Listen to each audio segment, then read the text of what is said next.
ಶ್ರೀನಿವಾಸ್ ಮಲ್ಯರವರ 115ನೇ ಜನ್ಮ ದಿನಾಚರಣೆಯ ಪ್ರಯುಕ್ತ ಸ್ಪೆಷಲ್ ಕವರ್ ಬಿಡುಗಡೆ ಮಾಡಲಾಯಿತು. ಸುರತ್ಕಲ್ನ ಎನ್ಐಟಿಕೆಯ ಎಟಿಬಿ ಸಭಾಭವನದಲ್ಲಿ ನಡೆದ ಕಾರ್ಯಕ್ರಮವನ್ನು ರಾಜೇಂದ್ರ ಕುಮಾರ್ ದೀಪ ಬೆಳಗಿಸಿ ಉದ್ಘಾಟಿಸಿದರು. ಈ ಸಂದರ್ಭ ಮಾತನಾಡಿದ ನರಹರಿ ಮಲ್ಯ ಉಳ್ಳಾಲ್, ಶ್ರೀನಿವಾಸ್ ಮಲ್ಯ ಸವಿನೆನಪಿಗಾಗಿ ರಾಜ್ಯ ಹಾಗೂ ಕೇಂದ್ರ ಸರ್ಕಾರಗಳು ಆಯೋಜಿಸಿದ ಕಾರ್ಯಕ್ರಮದಲ್ಲಿ ಮಲ್ಯರು ಭಾಗವಹಿಸಿದ್ರು. ಈ ಎಲ್ಲ ಕಾರ್ಯಕ್ರಮಗಳ 400ಕ್ಕೂ ಅಧಿಕ ಫೋಟೋಗಳನ್ನು ಸಂಗ್ರಹಿಸಿದ್ದೇನೆ. ಈ ಎಲ್ಲ ಫೋಟೋಗಳನ್ನು ಒಟ್ಟು ಸೇರಿಸಿ ಸ್ಪೆಷಲ್ ಕವರ್ ಫೋಟೋವನ್ನು ಬಿಡುಗಡೆಗೊಳಿಸಿದ್ದೇವೆ. ನನ್ನ ಬಾಲ್ಯದ ದಿನದಿಂದಲೂ ಅವರ ಫೋಟೋಗಳನ್ನು ಸಂಗ್ರಹಿಸಲು ಆರಂಭಿಸಿದ್ದೆ ಎಂದರು.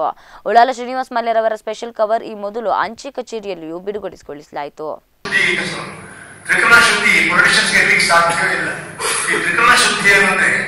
ಮನಸ್ಸಿನಲ್ಲಿ ಏನು ಅನಿಸ್ತಾನ ಅದನ್ನು ಬಾಯಲ್ಲಿ ಹೇಳಬೇಕು, ಬಾಯಲ್ಲಿ ಹೇಳಿದ್ದನ್ನು ಮಾಡಿ ತೋರಿಸಬೇಕು ಅಂತ.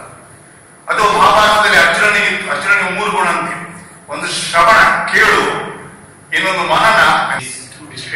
So far include Dr. T.M.A. Pai, Dr. Shivram Karat,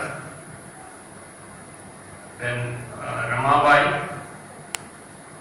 then St. Aloysius. I had the privilege of watching almost all the great deeds did by late Srinivas Mallya, particularly NMPT, All India Radio, then when the National Highway work was going on, and Mallya used to stay in my grandfather's house itself in Ullar, and he was always here in Mangalore to overlook the works which he initiated, which were in progress during those times.